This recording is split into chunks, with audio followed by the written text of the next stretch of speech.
My Mother, The Person and the Patient is an original podcast written and hosted by me, Fatuma Kuso.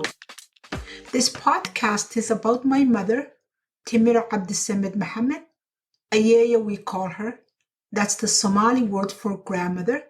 And her great-grandchildren call her Ayaya too, and that is their way of saying great-grandmother.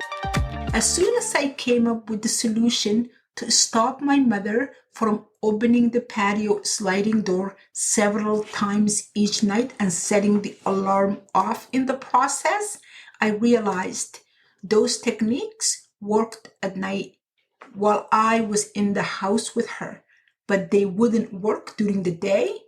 When my mother is the only person in the house, I couldn't really keep her in the house and cut her access to the patio sliding door off and close the door by the kitchen that cut our bedrooms off from the rest of the house. That wouldn't work because it's not safe for her. What happens if there was a fire and she needed to get out? So I realized soon enough, if I were to go to work and work with peace of mind, I needed to hire somebody to be with my mother during the day. At the same time, I realized my mother's restlessness usually started maybe around 10:30, 11 o'clock, because that was the time when she was well, that she used to go over to friend's house or go for a walk or go to the Y to work out. In the morning, she would wake up, have her coffee and dates, take her time, eat breakfast. But at 10:30, 11 o'clock mark, she would get that restlessness about her because the things she had done by habit, by rote memory, all those years were still there and she wanted to do them. And she didn't really realize her limitations of not being able to do them. So I decided I was going to look for somebody in the community that spoke Somali, somebody that spoke her language, because my mother was still at the time very verbal, like to talk, like to socialize, like to tell stories. So I wanted her to have that, to have a company during the day, and at the same time somebody who could be with her without making her feel like they're watching her. Right, somebody who spoke her language, they could talk, they're like kind of like close in age maybe, and they are hanging out. I didn't want her to feel like I'm bringing somebody into the house to watch her. I wanted her to see this woman as somebody who was just there to hang out with her. And so I found a lady that we agreed I was going to pay her X amount of dollars. I couldn't really pay by the hour, but then we agreed I was going to pay her X number of dollars. I would pay her bi-weekly, every 2 weeks, this much money, and she's going to come by 10:30, no later than 11, to make sure my mother didn't leave the house, and she will make sure she had her lunch, she had her snack. So I told her, it's okay if you want to leave the house, if you want to run some errands, if you want to do grocery shopping, if you want to go to the park, to coffee shop, whatever, take her with you. So she uses that as an outing for herself. But don't leave her alone in the house. Great. That worked. I was really comfortable going to work. So a couple of months after she started coming to watch for my mother, one day I forgot something in the house. I can't exactly remember what it was right now, whether it was a charger for my computer itself, or a binder that I needed for the afternoon. So I decided I was going to come back home for my lunch break, and my lunch break starts 11. It's from 11 to 11:45. So I decided I was going to come then to pick up stuff. So I would drive 10 minutes in and 10 minutes back. So 20 minutes round trip. I wouldn't have time to eat lunch, but that was fine. So I came home maybe 11:15 by the time I arrived at my house, and the lady wasn't there. I asked my mother, where is she? And my mother said nobody came. My mother was there, content, watching cartoons. And I thought, nobody came. It's past 11. And I thought maybe something happened to her. So I called her and she answered. She said, oh, I just went to the Tim Hortons, in the neighborhood to pick up coffee. So I said, I am here, but I need to go to work. Can you please hurry up? So she hurried up, she came, and I ran to work. When I came back that afternoon, I told her, listen, I told you, this really makes me uncomfortable. Like I told you, it's okay to take her with you. She's mobile. She can outwalk you, outrun you. So take her with you wherever you're going. Even if you have an appointment, she will be more than content to sit in the waiting room for you while you did your appointment. If you need to do grocery shopping, feel free to be mobile with her because I wanted her to be active too. But please do not leave her alone. She said, great, I will not do that again. I apologize. It won't happen again. So I said, okay. But I was really, really feeling uncomfortable and worried. I remember talking to a coworker and telling them the situation, and the coworker telling me, maybe you should have a camera inside your house, the living room, the kitchen, outside the main door, so you know when somebody is coming in and when somebody is leaving. I thought about it, but I just thought that would really erode whatever trust we had on each other. I didn't want this woman to feel I hired her to watch my mother, but I'm watching her at the same time. So I thought, I'm not going to do that. One day, I just retrieved my phone after I finished teaching, maybe around 3 o'clock, and I had a bunch of messages, texts and voice messages from a friend that we're close, but we don't really call each other all the time. We often call each other when there is a need for us to call each other. So I thought, why is she calling me? And I listened to my messages and she says, where are you? That's her first message. And I said, she knows I work during the day. What does she mean, where are you? And then the next message that we have your mother, she said you were with her. She was in the mall by herself. Nobody's with her. She's confused. Are you off today? And on and on. And I called that friend back and I said, what is going on? So she said around 11:50, almost 12 o'clock, my friend and I were at the mall. We saw your mother walking up and down the main aisle of the mall, and she was confused, and we asked her what she was doing there, and she told us you were with her and you left her there and she didn't know where you went. And that's when that's when we called you, and when you didn't pick up the phone, after 2 or 3 times, we realized you were probably teaching and wouldn't get the phone. And we decided we were going to take her to my house. But as we were leaving, a lady so-and-so, and she knew this woman, came and told us she was watching your mother and she was with her. So she took your mother with her, but that's what happened. But there was solid 2 hours we were in the mall shopping and your mother was all by herself. Just make sure you know that. So I drive out to the lady's house and I say, what happened? And as you can imagine, I was a bit ticked off because we talked about leaving her already at the beginning when I hired her. And then again, we talked about this after she had that Tim Hortons run, which I didn't really think she went to Tim Hortons, but I took it at the face value at the time.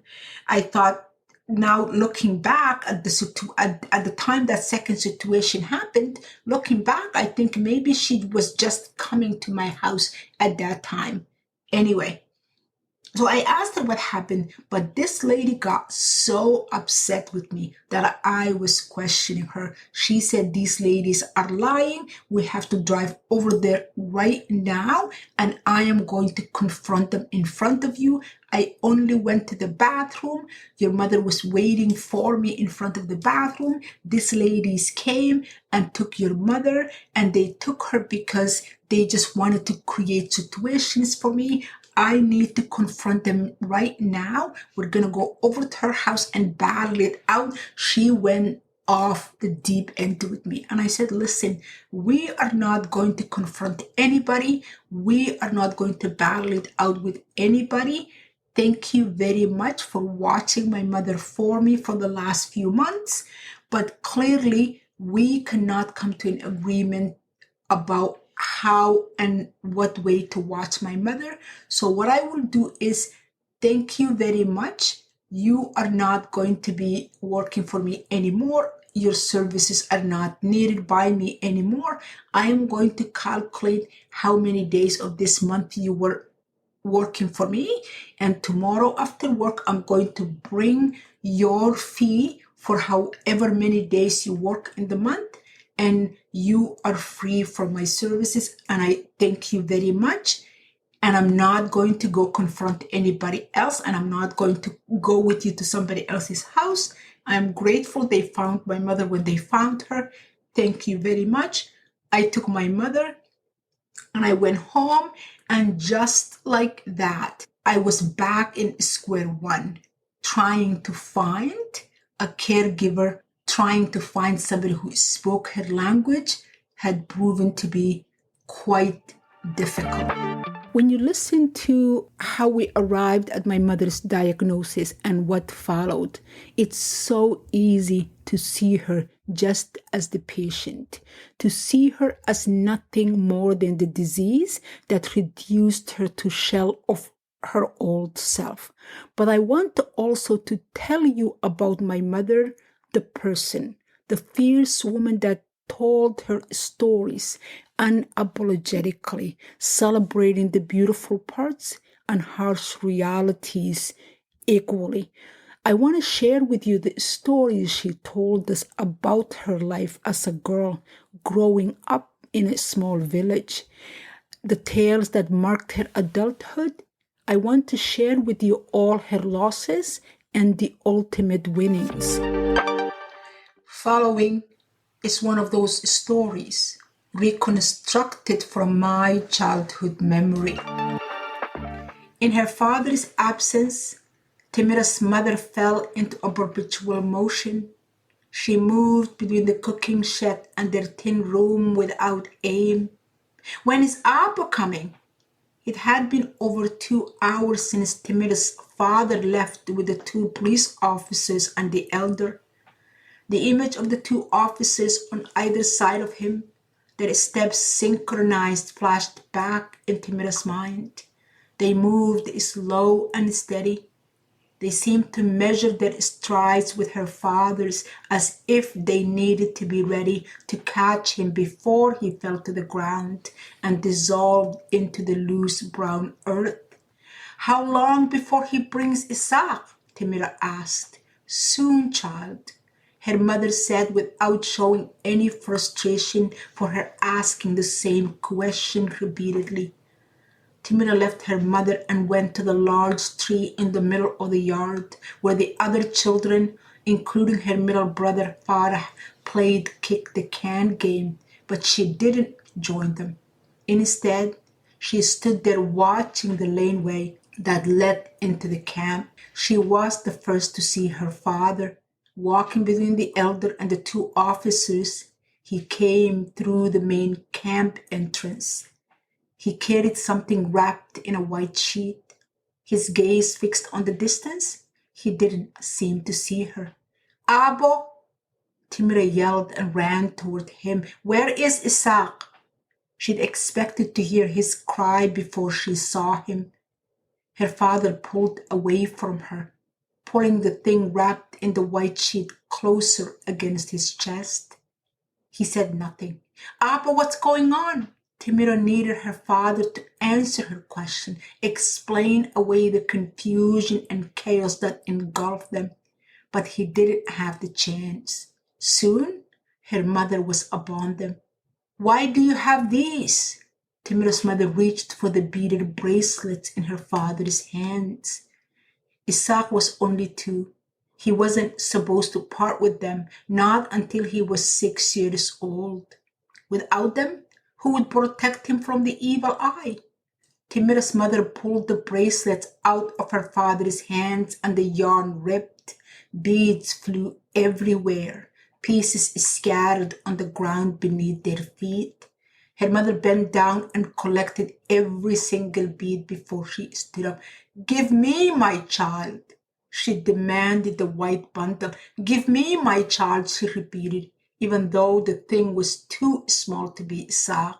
A little over 2 years old, Isaac was too tall and chubby to fit in the small bed of her father's arms. "You don't need to see it." Timir's father turned sideways away from her mother. "There is nothing for you to see here." He moved back, away from her, away from Timiro. "Nothing. Give it here." Timir's mother wasn't crying. She didn't seem scared or sad. Her voice didn't falter or shake with the raw emotion that filled her father's face. "Now, Snina, take the children inside." He pointed to Timiro and Farah. "They don't need to see this. You don't need to see this." Timiro began to cry now. Farah joined her. Neither her mother nor her father seemed to hear them. "Listen to your husband." By this time, the woman from the camp had gathered around Timir's mother, speaking to her in gentle tones. She reached and lifted the bundle out of Timir's father's arms. This time, he didn't stop her. She took the bundle and let it rest on her left arm before she opened it with her right hand. No one moved or blinked. It seemed every single person was holding their breath. Even Farah and Timiro stopped crying, waiting for the revelation. Timiro's mother's eyes opened wide, growing in size. She gasped once, only once, a deep and agonizing sound that stayed with Timiro decades after she'd heard it. The taxi, the 7-day mourning period, a time after the burial of the deceased, set aside for the family to mourn, to feel their loss, and to move to acceptance, began. In the village, the deceased, usually ill or elderly, the taxi was almost as festive as birth or wedding ceremonies. Dishes reserved for a special occasion, rice, goat and lamb meat, wild fruit, bread, and cakes were served. The family installed under the qura tree in the village square felt the loss but took comfort in the notion their loved one was not in pain anymore. Only Timiro and her family couldn't feel that same solace. Neither sick nor old, they had lost the baby. That was strange happening in this strange land. No one could explain this loss. Not even the elder had words to offer the family. This was not their time to lose, not their time to face such tragedy. It should have happened to someone else, to some other unlucky family tossed asunder. The women in the camp did their best to cook the same elaborate dishes for Timiro's family for the entire week. But Timiro noticed they didn't go near her parents, didn't approach them, didn't ask them anything directly. Instead, they spoke in loud whispers of what happened to her brother. Their solemn voices reverberated throughout the camp. Why such pain was inflicted upon her family, many asked. Timiro couldn't remember who uttered it first, one of her friends, Sadia or Ambia, or one of the women, but the idea of a curse on her family took hold on day 3. Once it began, the word grazed everyone's lips. Why else would this child be taken in such a fashion? One person or another would ask, if it were not a curse on his family. Each supposition hurt worse than the one that preceded it. Even people in the houses near the camp gave the family their condolences. They told them how sorry they were something so horrific had happened to them. But their motives for this visit seemed to run much deeper. They often delivered stories within the disguise of paying their respect. I heard he'd been killed as a sacrifice to pray for a childless couple. One of the women from the neighboring homes reported, "It's true, I heard about it at the market just now." She put her groceries on the ground near where Timiro's mother sat on a stool next to her father. Farah and Timiro on a mat between them. Timiro's mother turned to the woman with eyes that seemed to say, "You're lying." "I'm not the only one." The woman lifted her grocery bag off the ground. "That's all you will hear. You could go now to the market and hear it for yourself." Timir's mother didn't go to the market since they'd buried Isaac. She wasn't going now. The woman must have known that. "Everywhere I went, the meat shops, the milk corner, and the vegetable stores, people have nothing on their tongue but your child."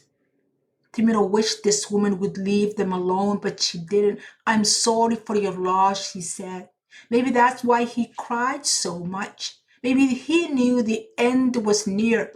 She lifted her back up as if ready to leave, but couldn't because Timiro's mother hadn't acknowledged her. "You must be devastated."